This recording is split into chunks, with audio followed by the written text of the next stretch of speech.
going on, everyone? Welcome to a brand new editorial type video. Today I'm going to be discussing Guardians of the Galaxy Volume 1 and why this is still my personal favorite MCU film to date. Now, of course, this is a part of Steve from the Lawn Gnome. If you've never been over to this channel, go check it out. He got a bunch of us all together to talk about our top 10 favorite Marvel films, but I thought I'd do something a little bit different. I actually want to discuss and say why this is my personal favorite and go into more details on this, but I actually will be doing a ranking of all the Marvel films after Endgame, so do look out for that over on this channel. And also make sure to hit that like and subscribe button if you guys are new here, or if you're also new here and you want to see films early, go check out Sandwich on Films down below. Like I said, Guardians of the Galaxy Volume 1 has been my personal favorite Marvel film ever since I saw it that first night in theaters.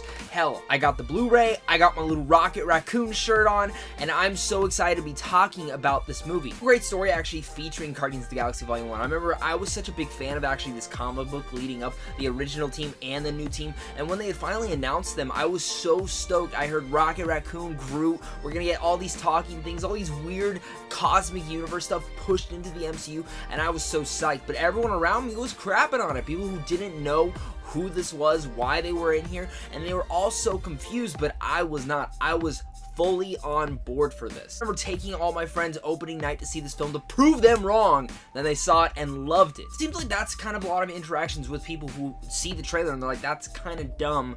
But now, further back, a couple years later, now we have Endgame, we see a Rocket Raccoon poster and everyone's like, oh my god, my heart after what happened in Infinity War. It's crazy to think that Guardians of the Galaxy has cemented itself in the pop culture now. That's not just the reason that I love Guardians of the Galaxy. It isn't just the reason because I absolutely fell in love with the comic book. Maybe that was a part of it, but a lot of it is just because the directing and writing in here is so strong. The film is totally rewatchable. It's actually, for me personally, the most rewatchable Marvel film, and probably the one that I've seen the most to date. A lot of that goes to James Gunn's writing and directing. I think this guy was a perfect choice for Guardians of the Galaxy, and when they had announced him, I said, this is the guy. Whether it's films like Slither or even Super, both those films really pushed out the mark and showed that he can deal in this weirdness world, but also his humor is so different. You know, the humor in the Marvel Universe had been prevalent, but the Marvel Universe humor in this film is a little bit different. It's a little bit harsher. It's a little bit more rough and edgy, but it works. Bringing along all these characters who are very misunderstood type of characters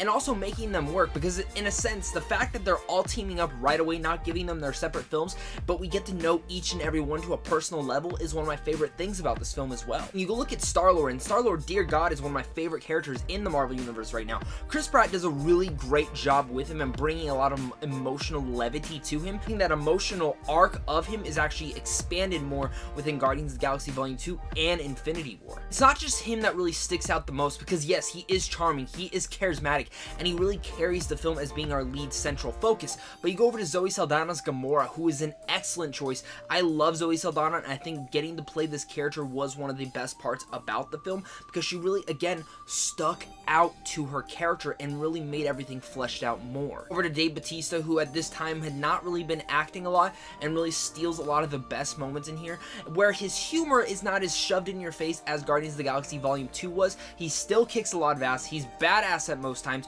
but he again is misunderstood, especially with the amount of times that he messes up for the team, and that emotional arc, again, you learn to care about him because of what he's lost with his family. Of course, like, Drax just has a bunch of funny lines throughout the whole entire film, where everything, like all the metaphorical things, just go right over his head, and it's hilarious. We get to the two exceptional characters who at first everyone looks at and they're like, that's weird.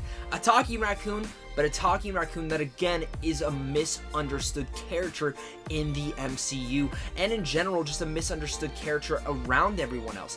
Rocket has so much, he's a very tragic backstory, just from the little subtle emotional and visual cues that James Gunn decided to put in here, where you see the stuff when they're in the showers and he comes on to put his outfit on. It shows the back of him and all the little implants in him. You know, he is a cybernetic experiment, and it's very depressing if you really get in and think about that. If you look at Groot, he's the last of his kind, and the emotional bond that him and Rocket have with each other is special and unified throughout the whole entire film, because you do come to understand they're both very unique to their levels, and they're the only two people that understand each other because they're the last of their kind again. And I just really love that aspect that James Gunn decided to tackle it in like that, and the fact that Kevin Feige, producer of this, and really the studio head and of all the MCU, let them do this. This is one of the most important parts about the whole film, and in fact, one of the things that I'll even go further on that a lot of people actually think is a weakness is Ronan.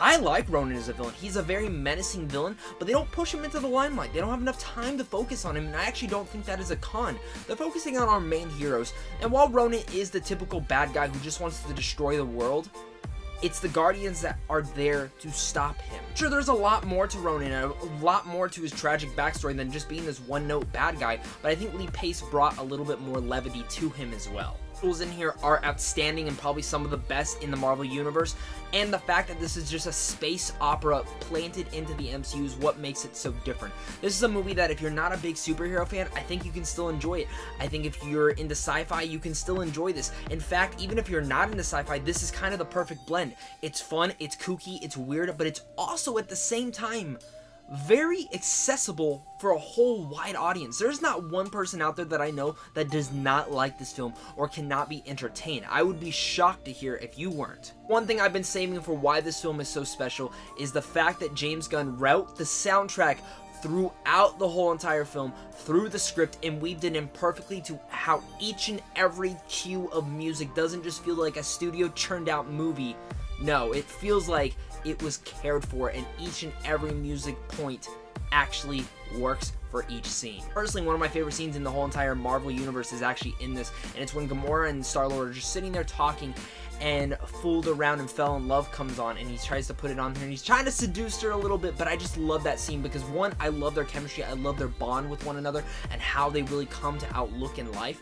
But in a sense, I also just love that song and the audio cues for that. It's one of my perfect scenes. It's a gorgeous scene, and it's hilarious, it's charming, and it's everything I want. Those words I just said, it really explains what Guardians of the Galaxy is. It's hilarious, it's charming, and it honestly is a masterpiece in the MCU. Characters that you totally come to love, and in a sense, relate to one of them. There's one character in this group that any single person who watches this film can feel relatable to.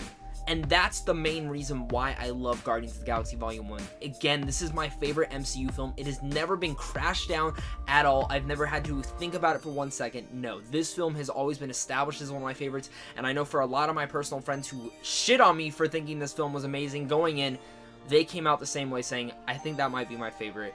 And I'm wondering if Avengers Endgame will succeed and finally take it down the mantle. I don't personally know. That's a big high goal of it. I'm glad to see James Gunn is back. But guys, let me know what your guys' thoughts are on Guardians of the Galaxy Volume 1. I'm curious to hear your guys' thoughts on this one, guys. Thank you guys again so much for watching this video. And of course, until next time, stay classy.